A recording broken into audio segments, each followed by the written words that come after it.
पालघरमध्ये महावितरणच्या वायरमनला 8,000 रुपयांची लाच घेताना लाचलुचपत प्रतिबंधक विभागानं रंगेहात अटक केली आहे. प्रदीप सुभाष महाजन असं अटक करण्यात आलेल्या वायरमनचं नाव आहे.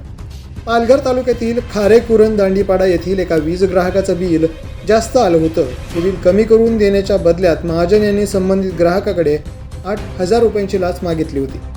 यानंतर ग्राहकानं पालघरच्या लाचलुचपत प्रतिबंधक विभागाकडे तक्रार केली. तक्रारीची पडताळणी केल्यानंतर महाजन यांनी लाच मागितल्याचं स्पष्ट झालं.